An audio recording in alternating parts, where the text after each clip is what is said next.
శ్రీమాత్రే నమ. జయ గురు దత్తాత్రేయ నమ. ఈ వీడియోలో మనం కుంభరాశి వారికి మార్చి 29 నుంచి ఏర్పడబోతున్నటువంటి ఈ షష్టగ్రహ కూటమిలో ఈ రాశి వారికి ఏ గ్రహాలు అనుకూల ప్రతికూల ఫలితాలు ఇవ్వడం జరుగుతుంది అని పరిశీలిద్దాం. మరి ముఖ్యంగా శని భగవానుడు ఈ కుంభరాశి వారికి జన్మశని నుంచి 2వ స్థానం అయినటువంటి మీనరాశిలోకి మారడం జరిగింది. ఒక విధంగా 2వ స్థానం అంటే కుటుంబ స్థానం, వాక్ స్థానం, ధనస్థానం, మన యొక్క కంటి చూపు దృష్టి, అలాగే కూడబెట్టుకున్నటువంటి ధనం, మీ యొక్క మాట్లాడే విధానం, ఇవన్నీ 2వ స్థానంలో ఉంటాయి. ఇక్కడ ఏలినాటి శని యొక్క స్థితిలో మీరు 3వ స్టేజ్లోకి రావడం జరిగింది. అంటే గత 5 సంవత్సరాల క్రితం ప్రారంభమైనటువంటి శని మీకు ఈ 30వ తారీఖు నుంచి అంటే మార్చి 29 నుంచి 5 సంవత్సరాలు పూర్తయి తర్వాత స్టేజ్లోకి ప్రారంభం అవడం జరిగింది. అంటే కుటుంబ స్థానంలోకి రావడం జరిగింది. అంటే దీనివల్ల అంటే కుటుంబంలోకి శని రావడం వల్ల కుటుంబం కొంతవరకు విచ్ఛిన్నం అవ్వడం జరుగుతూ ఉంటుంది. అంటే మీ కుటుంబంలో పిల్లలకి పెళ్ళిళ్ళు అవ్వడం వల్ల, విద్య వల్ల, ఉద్యోగం వల్ల వాళ్ళు మీ కుటుంబం విడిచి వేరే ప్రాంతానికి మైగ్రేట్ అయ్యి అక్కడ ఎక్కడికన్నా సుఖపడే యోగం ఏర్పడుతూ ఉంటుంది. అలాగే మీరు వ్యక్తిగతంగా మీ కుటుంబానికి దూరంగా ఏ విదేశంలోనో ఇతర రాష్ట్రంలోనో ఉద్యోగ బాధ్యతలు నిర్వహించవలసి ఉంటుంది. అంటే మొత్తం మీద మీరు కుటుంబానికి దూరంగా ఉండే విధంగా ఈ గ్రహస్థితి అనుకూలిస్తూ ఉంటుంది. అయితే వృత్తికారకుడు శని కాబట్టి శని భగవానుడు ఏ గ్రహంతో కలిస్తే మీరు వృత్తిలో ఆ రంగంలో స్థిరపడడానికి అవకాశం ఉంటుంది. మీ జన్మజాతకంలో కొన్ని యోగాలు ఉన్నప్పుడు ఆ యోగ ఫలితం ద్వారా మీరు ఇప్పుడు లబ్ధి పొందే అవకాశం ఉన్నది. అంటే ధన సంపాదనకి ఉద్యోగం లేదా వ్యాపారం అన్నది ఏదో ఒకటి చేయవలసి ఉంటుంది. కాబట్టి మరి శని భగవానుడు ఈ మారడమే ముందుగా రాహుగ్రహాన్ని కలియడం జరుగుతుంది. ఎందుకంటే రాహు నెమ్మదిగా కిందకి దిగుతూ రెడీగా కుంభంలోకి ప్రవేశించడానికి రెడీగా ఉంటే ఆ రాహు యొక్క నోట్లోకి టక్కన పడ్డాడు మన శని భగవానుడు. దాంతో ఏమైందంటే ఇది ఒక గొప్ప యోగం ఏర్పడింది. అంటే ధనస్థానంలో మరి ఒక రాష్ట్రాధిపతి శని, ఒక రాష్ట్రాధిపతి రాహు, 2 కూడా కుంభరాశికి అధిపతులే. వాళ్ళిద్దరూ ధనస్థానంలో కలిశారు. అంటే ఒక ఇద్దరు పని రాక్షసులు ఒక భావంలో కలిస్తే ఇంకా సంపద దోచుకోవడమే అన్నట్టు. ఇంకా వాళ్ళు ఓపిక ఎంతైనా సంపాదించవచ్చు. అంటే ఏ రంగంలో ఎలా సంపాదించాలి? శని భగవానుడేమో కష్టపడి నిజాయితీగా శ్రమకు తగ్గ ఫలితం మాత్రమే ఇచ్చుకున్న గ్రహం. రాహు ఏమో దోపిడీ గ్రహం. చట్టానికి న్యాయానికి లోబడి ఏది చట్టం ఉండదు, ఒక న్యాయం ఉండదు, ఒక నిజాయితీ ఉండదు, ఒక పాపభీతి ఉండదు. ఏదైతే మనం దోచుకోవడమే ఇంపార్టెంటు, ఏదన్నా అమ్మచ్చు, ఏదన్నా చేయొచ్చు అన్నటువంటి దృష్టితో రాహు ఉంటాడు. ఎప్పుడు రాహుదే పైచేయి అవుతుంటుంది. కాబట్టి శని రాహుల కలయిక పెద్ద మొత్తంలో ధన సంపాదనకు కారణం అవుతూ ఉంటుంది. ఏదైనా ఒక నిజాయితీ మార్గంలో వెళ్ళిన వాళ్ళకి సినిమా ఫీల్డ్లో ప్రవేశించడం, లేదంటే మీరు సినిమా రంగంలో ఉంటే గొప్ప అవకాశాలు మీకు రావడం జరుగుతుంది. ఏదో ఒక 100 కోట్ల బడ్జెట్, 1000 కోట్ల బడ్జెట్లోకి వెళ్ళిపోతారు ఒకసారి. దాని తర్వాత సాఫ్ట్వేర్ రంగంలో ప్రవేశించి ఒక పెద్ద ప్యాకేజీతో మీకు ఒక సాఫ్ట్వేర్ జాబ్ రావడం కానీ, లేదా మీరే ఒక సాఫ్ట్వేర్ కంపెనీ స్థాపించడం కానీ జరుగుతుంది. దాని తర్వాత రైల్వేసు, ట్రాన్స్పోర్టు, బ్యాంకింగు, ఫైనాన్సు, వడ్డీ వ్యాపారం లాంటివి ఎక్కువగా మీరు ఈ సమయంలో చేయడానికి కారణం అవుతూ ఉంటుంది.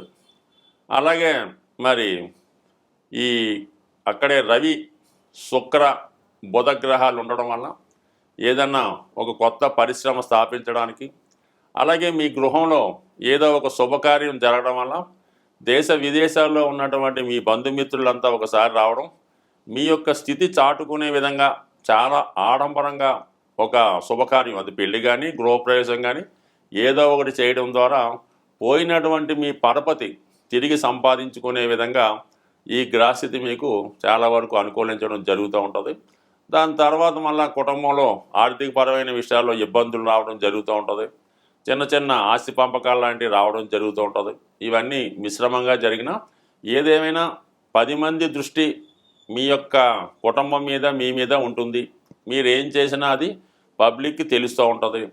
అలాగే ఇతరుల యొక్క మీ కుటుంబంతో సంబంధం లేని వ్యక్తులు మీ కుటుంబ విషయాల్లో తలదూర్చి మీకు కొంత ఇబ్బందిని కలిగించే ప్రయత్నం జరుగుతూ ఉంటుంది. బట్ ఏదైనా కొన్ని విషయాలు చూడడం తప్ప చేయడానికి ఏమి ఉండదు.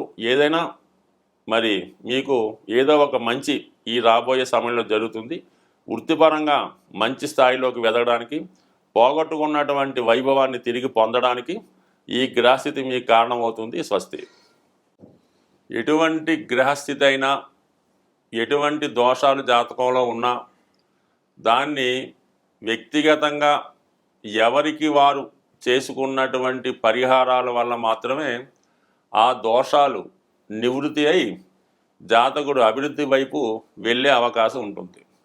ఏదైనా గ్రహాలు సహకరించాలంటే గ్రహరాజు అయినటువంటి సూర్యభగవానుణ్ణి ప్రతినిత్యం పూజించడం వల్ల, ఆదివారం నియమంగా ఉండడం వల్ల, ఆదిత్య ఉదయం చదవడం వల్ల, కంపల్సరీ ఏదైనా గాయత్రి మంత్రం ఉన్న వాళ్ళు చేసుకోవచ్చు. సాంప్రదాయంగా రవి భగవాన్ని పూజిస్తేనే మిగతా గ్రహాలు సహకరిస్తాయి. ఇప్పుడు ఈ 6 గ్రహాల్లో ఒక సూర్యుడు, చంద్రుడు ఒక వర్గానికి చెందిన వారు 15 రోజుల్లోనే ఈ కూటమి నుంచి బయటికి రావడం జరుగుతుంది. ఇక అక్కడ ఏర్పడినటువంటి ఈ 4 గ్రహాలు కూడా ఒకే వర్గానికి, అంటే శని వర్గానికి చెందినవి. రాహువు, అలాగే శని, బుధ, శుక్ర, ఈ 4 కూడా శని వర్గ రాశులుగా చెప్పడం జరుగుతుంది. కొంతమంది రాక్షస వర్గం అని అంటారు. ఏదైనా మెటీరియలిస్టిక్ జీవితంలో మానవుడు సుఖపడాలి, అన్ని సౌకర్యాలు పొందాలంటే ఈ 4 గ్రహాలే ప్రధానం. అదృష్టవశాత్తు ఈ 4 గ్రహాలు ఒకే వర్గానికి చెందడం వల్ల మీరు కంపల్సరీగా శని భగవానుని అనుగ్రహం కోసం శివుణ్ణి ఆరాధించడం వల్ల, రాహు యొక్క ప్రభావం కొరకు అమ్మవారిని పూజించడం వల్ల, మరి శుక్రుడు యొక్క ఇంపార్టెంట్, శుక్రబలం ఉంటే అన్ని సౌకర్యాలు లభిస్తాయి కాబట్టి లక్ష్మీ అమ్మవారిని లక్ష్మీ స్తోత్రం ద్వారా, అలాగే చివరిగా బుధుడు చిన్న గ్రహం అయినప్పటికీ కూడా విష్ణుమూర్తిని పూజించడం వల్ల ఈ గ్రహాలు మీకు అనుకూలంగా మారడం జరుగుతుంది. సో అందువలన వ్యక్తిగతంగా వీటన్నిటికీ కూడా ఏకైకంగా సింపుల్గా ఉపయోగపడేది విష్ణు సహస్రనామం. విష్ణు సహస్రనామ పారాయణ వల్ల అటు ఏలినాటి శని, శివుని యొక్క అనుగ్రహం కూడా రావడం జరుగుతూ ఉంటుంది. అలాగే విష్ణుమూర్తి అనుగ్రహం లభిస్తూ ఉంటుంది. ముఖ్యంగా లక్ష్మీ అమ్మవారి అనుగ్రహం కలగాలన్నా కూడా ఈ విష్ణు సహస్రనామ పారాయణతో పాటు అందులోనే యాడైనటువంటి లక్ష్మీ స్తోత్రాన్ని కూడా అది వినడం కన్నా చదవడం కన్నా ముందు దాని యొక్క అర్థాలు మీరు వివరంగా తెలుసుకునే ప్రయత్నం చేయండి. మరి చాగంటి కోటేశ్వరరావు గారి ఉపన్యాసాల ద్వారా కానీ పర్టికులర్గా ఉన్నటువంటి మరి ఆ విశ్లేషణ గ్రంథాలు చదవడం వల్ల తెలుసుకోవచ్చు. సో ఏదైనా మరి ఈ శాస్త్రాన్ని రచించిన వాళ్ళే ఈ 108 నక్షత్ర పాదాలకి ఈ విష్ణు సహస్రనామాన్ని విడదీసి ఒక్కొక్క నక్షత్రానికి ఒక్కొక్క శ్లోకాన్ని ఇవ్వడం జరిగింది. అంత విపరీతమైనటువంటి విష్ణు సహస్రనామం చెప్పే నాలెడ్జ్ అయితే మనకి లేదు. కానీ సింపుల్గా మీరు ఏదైనా గార్గేయ గారి పంచాంగంలో ఏ నక్షత్రం వారు విష్ణు సహస్రనామంలో ఏ శ్లోకాన్ని చదవాలి అన్న విశేషాన్ని వారు కూడా తెలియజేయడం జరిగింది. కాబట్టి మీ నక్షత్రాన్ని అనుసరించి కనీసం ఆ 4 చరణాలన్నా విష్ణు సహస్రనామాన్ని పారాయణ చేస్తూ, లక్ష్మీ స్తోత్రానికి మళ్ళీ దానికి మినహాయింపులు ఉండవు. అది కంప్లీట్గా పూర్తిగా చదివితేనే అన్ని రకాల ఫలితాలు మీకు రావడం జరుగుతాయి తప్ప ఇందులో భక్తి విశ్వాసం అయితే ఏంటంటే మరి మా అబ్బాయి చదవడండి, మా అమ్మాయి చదవదండి, దాని బదులు మేము చదువుతామండి, పనిచేస్తుందంటే మాత్రం ఖచ్చితంగా పనిచేయదు.